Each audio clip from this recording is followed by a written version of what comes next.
Hola, ¿qué tal? Espero que todos se encuentren muy bien. El día de hoy vamos a hablar de condensadores de acoplo y condensadores de desacoplo.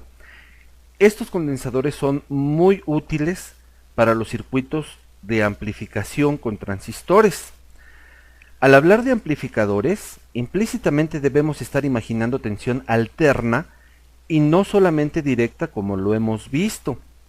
Entonces, a partir de ahora, para el estudio de los transistores, se deben considerar tanto el análisis en corriente directa como en corriente alterna, cuyo estudio lo vamos a iniciar en el siguiente video. Pero para ello es muy importante hacer un par de recordatorios, que es de lo que se trata este video que hoy vamos a explicar. Aquí tenemos un circuito polarizado mediante divisor de tensión, del cual aprendimos en videos anteriores que podemos conseguir un punto de operación estable y dejar el circuito listo para que funcione para la amplificación. Esto lo hemos dicho, sin embargo, aún no hemos hecho un análisis a conciencia como lo hicimos para la corriente directa, para ver cómo es que entonces este circuito puede amplificar. Estoy diciendo entre líneas que a partir de ahora este tipo de circuitos los debemos analizar en dos partes. Uno para la corriente directa, que hasta este momento ya lo sabemos hacer, a fin de polarizar al transistor para su adecuada operación, y otra, el análisis para la corriente alterna, con el objetivo de poder entender cómo es que este tipo de circuitos amplifica una señal alterna. Muy bien, hemos mencionado en forma quizá arbitraria que en la base del transistor tenemos la entrada y en el colector tenemos la salida. Tomando esta mención como cierta, entonces podemos tener conectada a la entrada de este circuito algún otro circuito que esté generando a este una señal alterna, que dicho sea de paso, es la señal que se tiene interés en amplificar. Este circuito tendrá, entre otras cosas, una impedancia. Esta impedancia se denomina de entrada porque es la que vería el circuito que va a amplificar la señal en su entrada.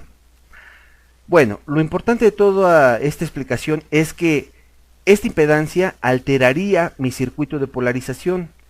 Dicho de otra forma, el divisor de tensión que tenemos conformado por las resistencias R1 y R2 ya no funcionaría como lo aprendimos a diseñar, porque ahora tendríamos que considerar una impedancia en paralelo con R2.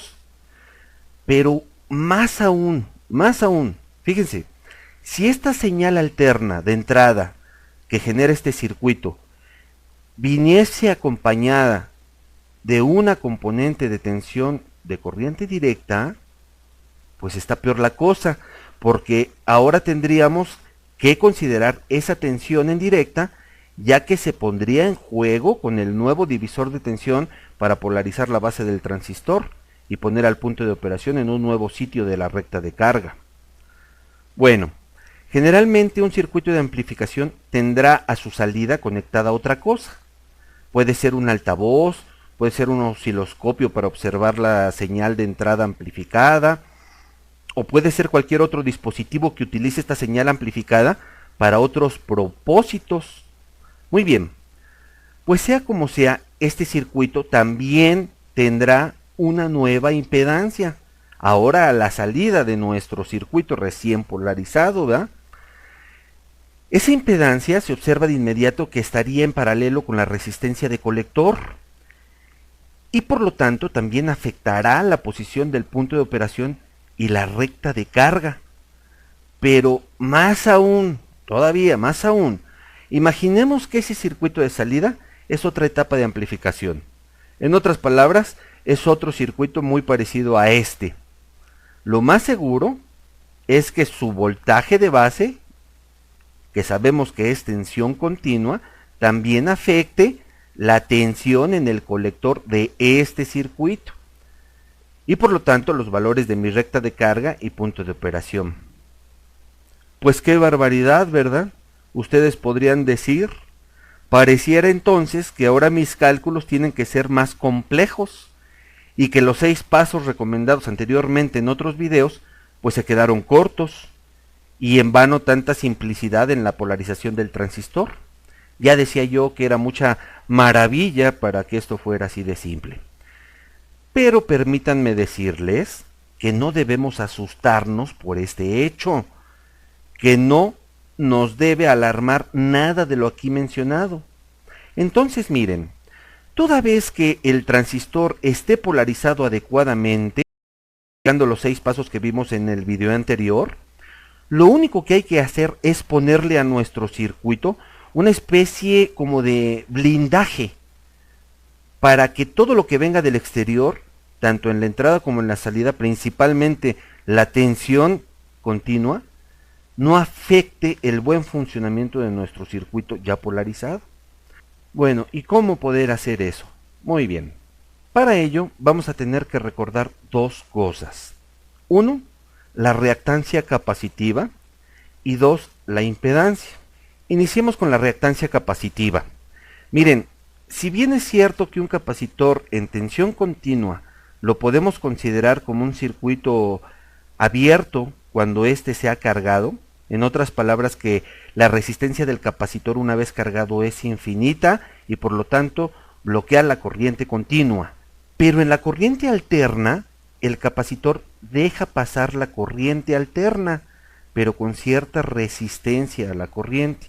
A esa oposición a la corriente alterna de un capacitor se le denomina reactancia capacitiva. Y al hablar de oposición a la corriente, en este caso, a la corriente alterna, es de esperarse que la reactancia capacitiva pues se mida en ohms y está dada por la siguiente ecuación.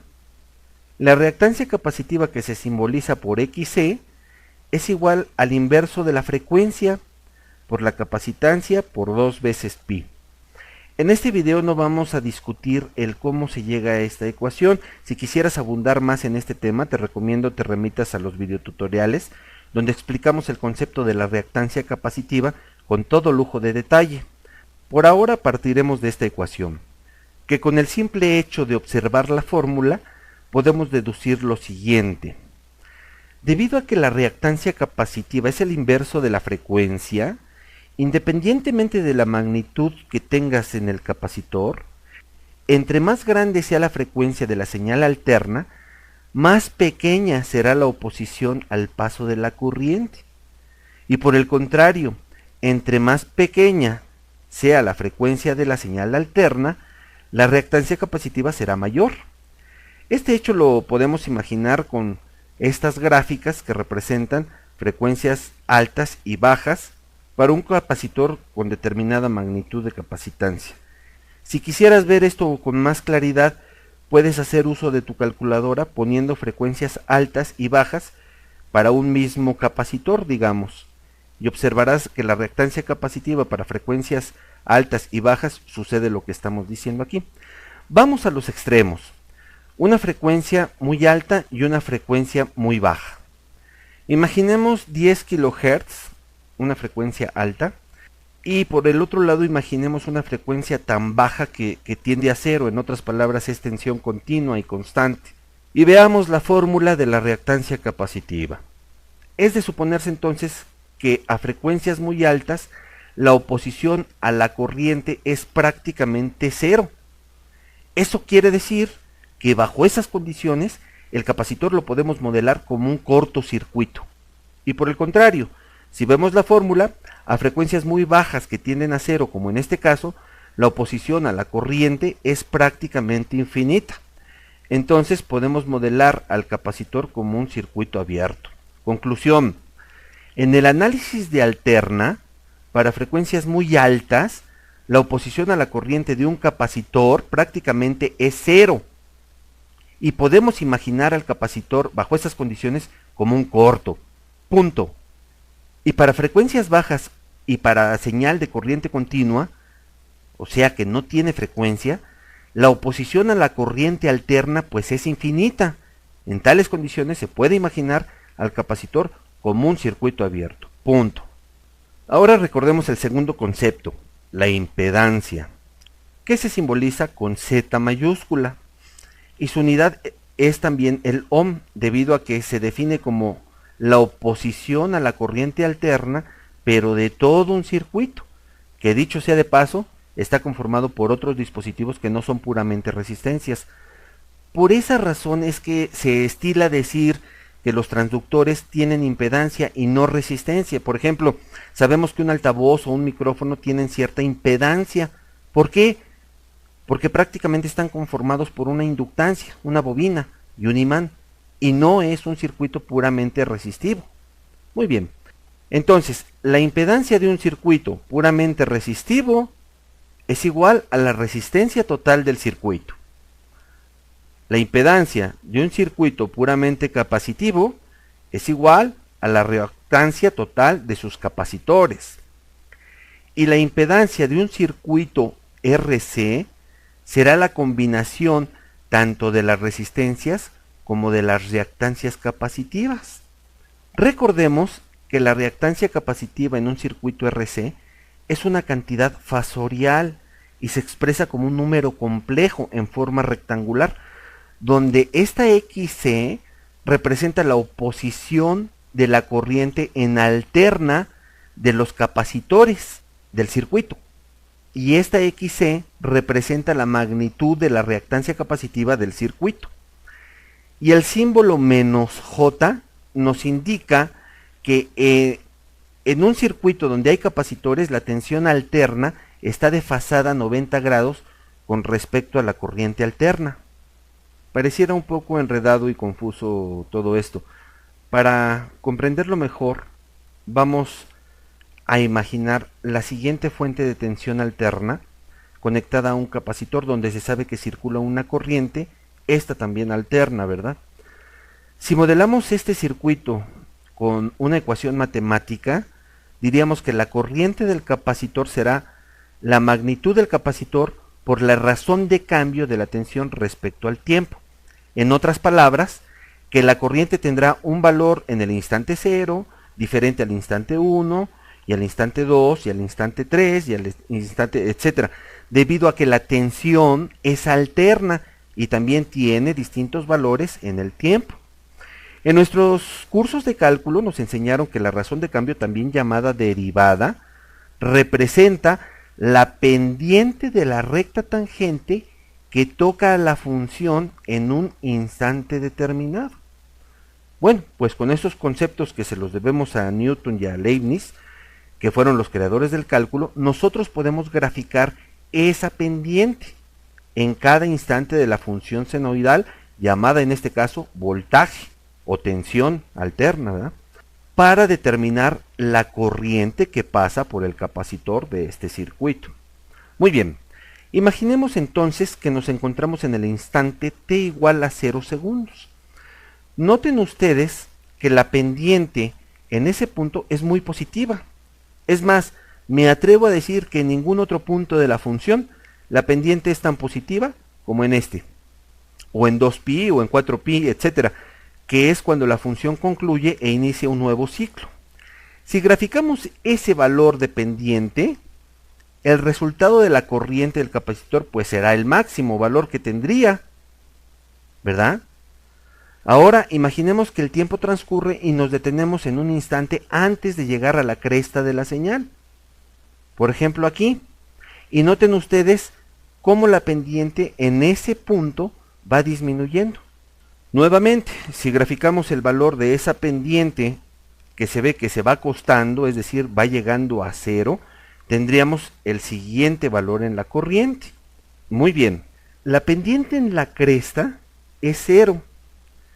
Y a partir de ahí, los valores que va tomando la pendiente, vean ustedes que son cada vez más negativos, hasta llegar al cruce por 0, donde tendríamos para la corriente el máximo valor negativo.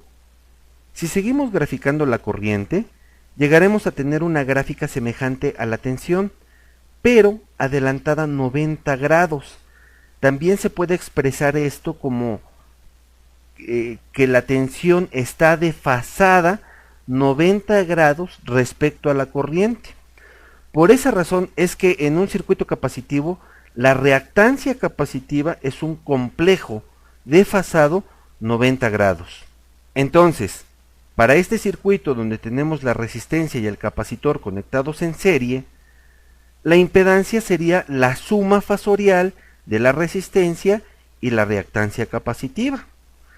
Como la resistencia es una magnitud escalar y la reactancia capacitiva es un número imaginario menos JXC, el negativo significa que el voltaje en el capacitor aparece retrasado, ¿verdad?, con respecto al voltaje en la resistencia en 90 grados.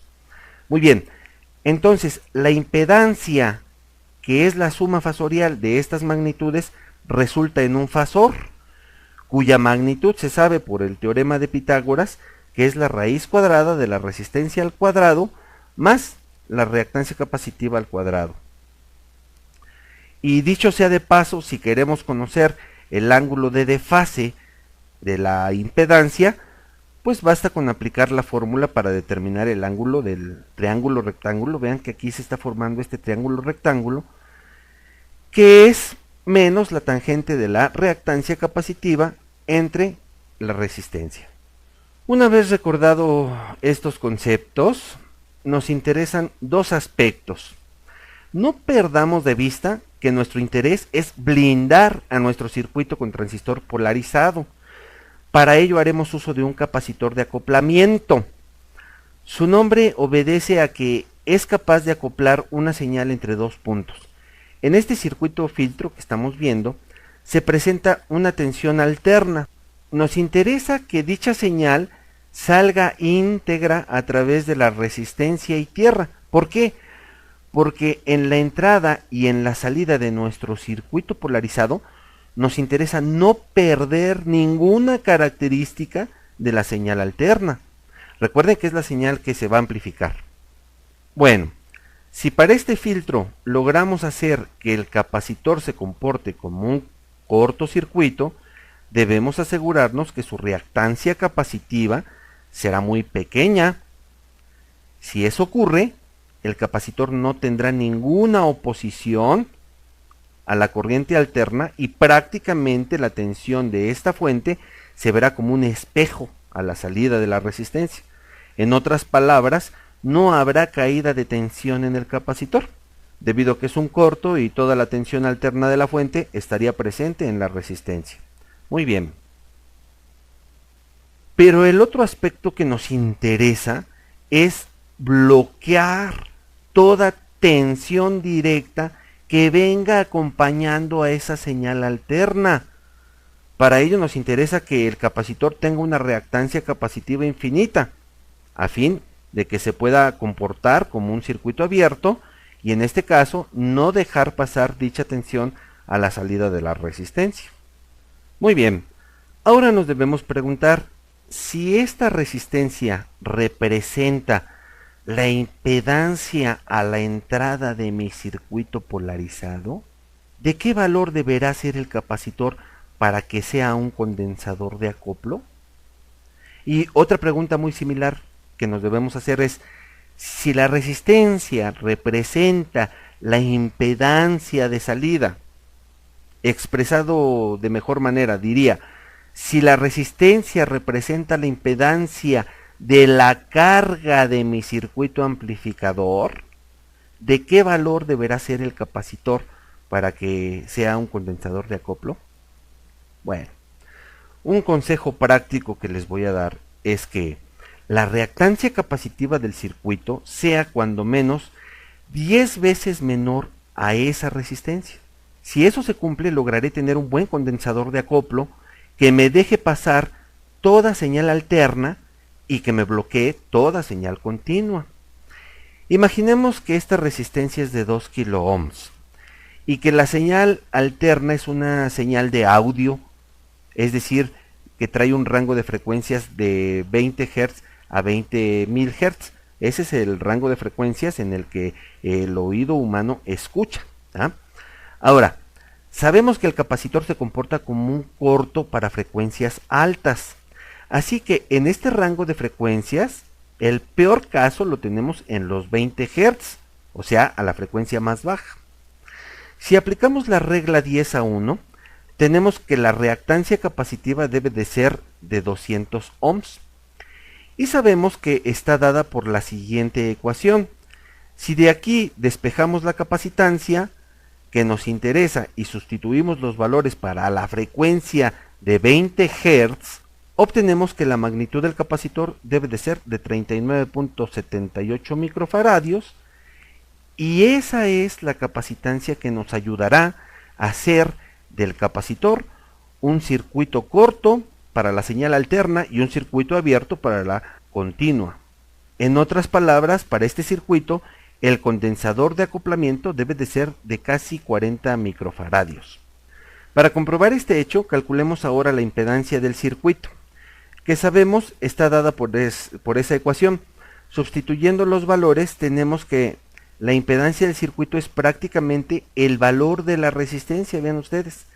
Es decir, que efectivamente con esos valores que calculamos para el capacitor, nos dejarán ver al capacitor como un corto. Muy bien, otro capacitor muy utilizado en los circuitos de amplificación es el condensador de desacoplo, mejor conocido como capacitor de puenteo, y obedece a su nombre debido a que es capaz de crear una tierra física cuando se está analizando en corriente alterna. En otras palabras, puentea o cortocircuita lo que haya conectado en un extremo del capacitor a tierra para ciertas frecuencias donde nos interese que eso ocurra. Para ello, se aplica la regla 10:1 nuevamente. Vean que no hay mucha ciencia en todo esto. La resistencia mostrada en este circuito representa la resistencia de Thevenin vista por el condensador.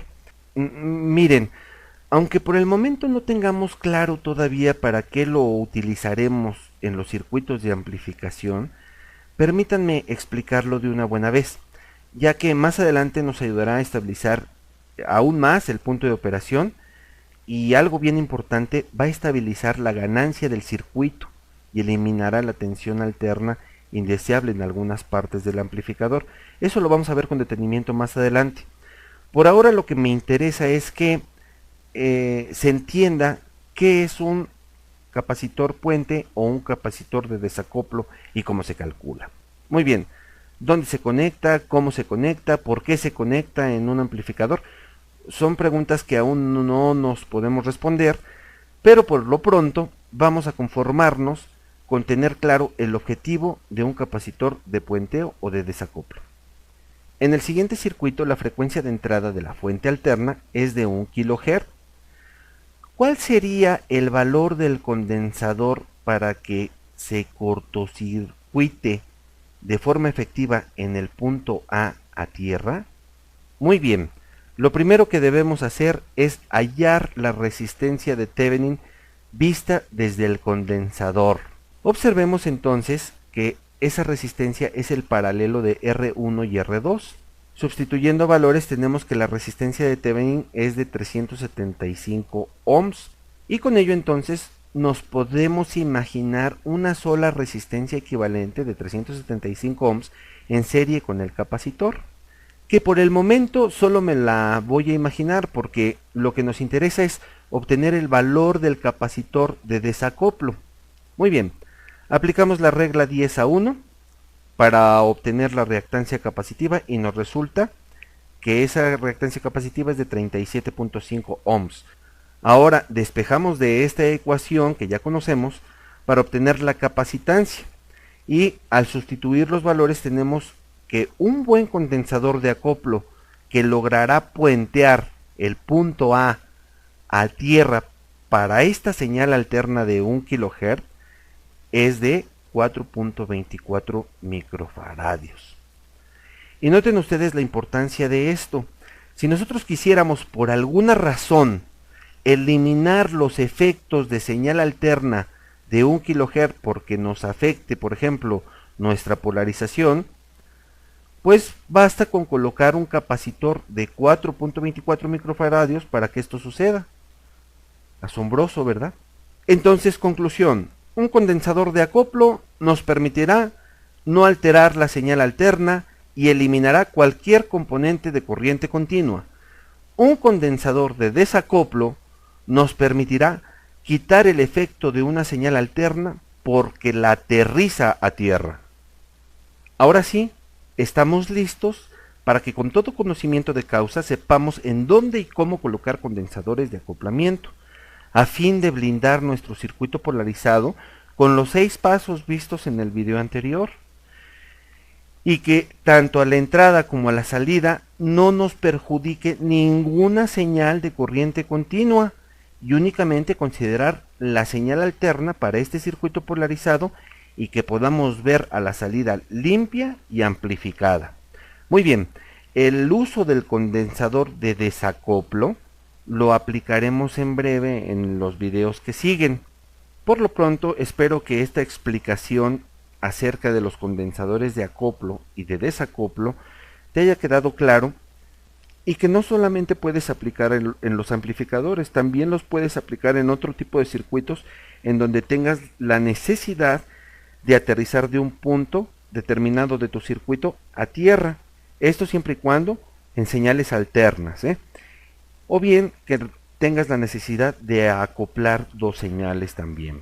Si estos videotutoriales te ayudan en un poquito a lo que estás estudiando, pues sería muy bueno que te inscribieras al canal. Así, cada vez que se publique una nueva explicación, pues pueda resultarte de interés y puedas verlo en ese momento o más adelante si quieres, o simplemente no verlo. Pero siento que no es gravoso inscribirse y estar enterado de lo que aquí se publica y no perder la liga de algo que quizá te haya resultado útil y que después tengas que andar buscando por internet y te lleve más tiempo. Muy bien, nos vemos en el siguiente video. Hasta la próxima.